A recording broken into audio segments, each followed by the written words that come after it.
नमस्कार दोस्तों, मैं आचार्य वसुधा हार्दिक अभिनंदन करती हूँ आप सभी का आपके अपने YouTube चैनल गुरु सप्तऋषि ज्योतिष शिक्षण संस्थान की ओर से। दोस्तों, आज की वीडियो में हम बात करेंगे साप्ताहिक राशिफल के बारे में। कैसा रहेगा 8 अगस्त 2022 से लेकर 14 अगस्त 2022 तक का ये सप्ताह ग्रह गोचर की दृष्टि से आपकी राशि के लिए। सबसे पहले बात करते हैं कौन कौन से विशेष व्रत पर्व त्योहार इस सप्ताह आने वाले हैं।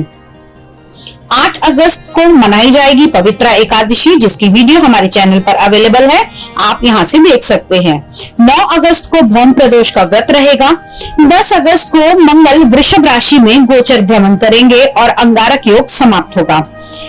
11 अगस्त को श्री सत्यनारायण व्रत रखा जाएगा। साथ ही इसी दिन रक्षाबंधन का पवित्र त्योहार भी मनाया जाएगा। रक्षाबंधन से जुड़े हुए मुहूर्त के बारे में आप हम इसकी वीडियो हमारे चैनल पे देख सकते हैं, लिंक सब्सक्रिप्शन बॉक्स में है। साथ ही साथ 12 अगस्त को श्रावण पूर्णिमा रहेगी। उसके बाद 13 अगस्त को भाद्रपद कृष्ण पक्ष प्रतिपदा का क्षय माना जाएगा। 14 अगस्त को कजली तीज मनाई जाएगी। तो ये तो था व्रत पर्व और त्योहार, साथ में ग्रह गोचर। आइए जानते हैं इस ग्रह गोचर का क्या प्रभाव होगा आपकी राशि पर।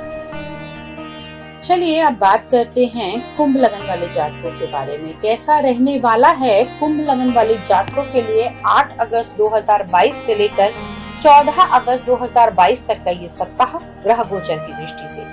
तो आइए जान लेते हैं क्या क्या होने वाले हैं बदलाव, क्या करें और क्या ना करें इस सप्ताह में। सबसे पहले अगर हम बात करें तो कुंडली के फर्स्ट हाउस से निर्णय लेते हैं हम लोग आपके हेल्थ का, आपके स्वास्थ्य का।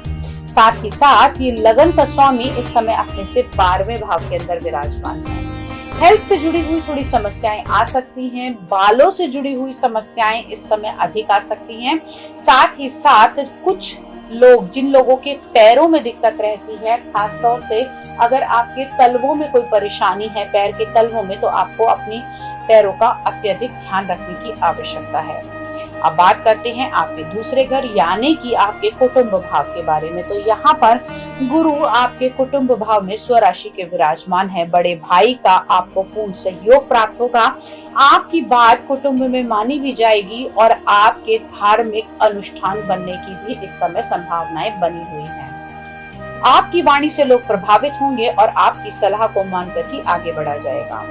कुंडली के तीसरे भाव में मंगल और राहु की युति बनी हुई है। कहीं ना कहीं अंगारक योग, जो बिना फजूली के आपके झगड़े बढ़ रहे थे, बातें आगे बढ़ रही थी, दोस्तों मित्रों संबंधियों के साथ में आपको दिक्कतें हो रही थी, बेफजूल की जो यात्राएं आपको करनी पड़ रही थी, जिसके कारण आपको बहुत ही प्रेशर और तनाव हो रहा था, तो उससे आपको निजात मिलेगी 10 अगस्त के बाद में, जैसे ही मंगल राशि परिवर्तन करेंगे।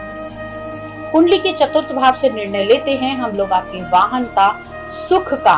तो चतुर्थ भाव का स्वामी इस समय छठे घर के अंदर जा रहा है, यानी कि रोग, ऋण और शत्रु के घर के अंदर। इस समय में हो सकता है आपको मकान बनाने के लिए या किसी प्रकार का वाहन खरीदने के लिए लोन लेने की संभावनाएं बनी हुई हैं। कुंडली के पंचम भाव को यदि हम देखें तो पंचम का स्वामी सप्तम भाव में विराजमान है।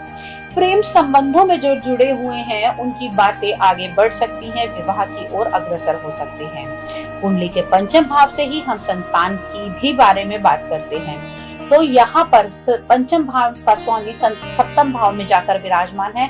कहीं ना कहीं जो लोग इंतजार कर रहे थे बहुत समय से कि बच्चे के लिए ट्राई कर रहे थे या फिर फैमिली प्लानिंग के लिए ट्राई कर रहे थे, तो उन लोगों के लिए ये टाइम बिल्कुल अनुकूल रहने वाला है। शिक्षा संबंधी क्षेत्र में अगर आप आगे बढ़ना चाहते हैं तो आप आगे बढ़ सकते हैं। साथ ही साथ कंपटीशन एग्जाम्स के लिए भी ये टाइम पीरियड बहुत ही एप्रोप्रिएट रहने वाला है। हड्डियों से जुड़े हुए अगर कोई रोग है, आपको गठिया, बाई, रीनल इन्फेक्शन भी है अगर, और या फिर आपको नेत्र से जुड़े हुए कोई रोग चल रहे हैं, तो थोड़ा सा ध्यान देने की आवश्यकता है।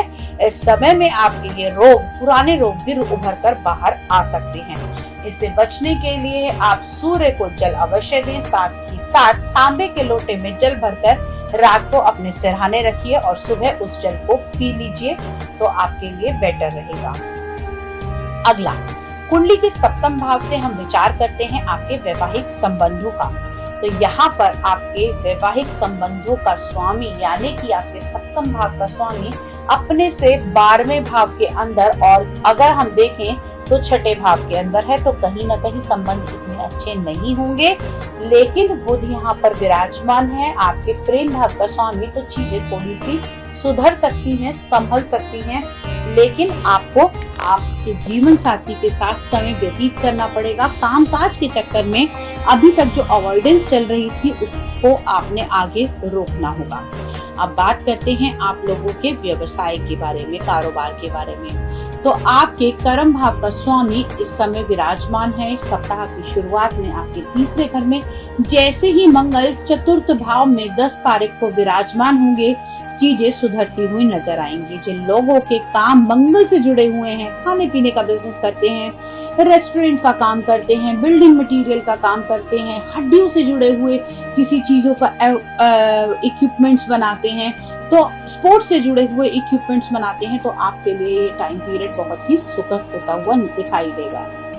अब ओवरऑल आपकी कुंडली में बड़े सारे बदलाव आने वाले हैं। इस सप्ताह में काफी उतार चढ़ाव रहेंगे, लेकिन सबसे अच्छी बात ये है कि अगर इस सप्ताह में आप शनि के मंत्रों का जाप करेंगे तो आपके लिए बहुत ही लाभकारी रहेगा। शनि के दान इस समय में आपको नहीं करने हैं बिल्कुल भी, क्योंकि इस समय में आप लोगों का आगे आने वाले टाइम में यानी कि मिड ऑफ द वीक आपका विष योग भी बनेगा।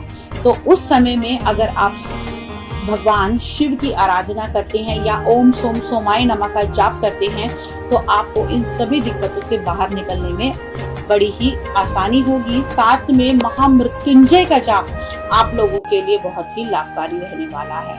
लकी कलर आप लोगों के लिए रहेगा क्रीम कलर और lucky number will be number 7। आज की वीडियो में इतना ही। अगले वीडियो में फिर मुलाकात करूंगी, तब तक के लिए जय मां भगवती।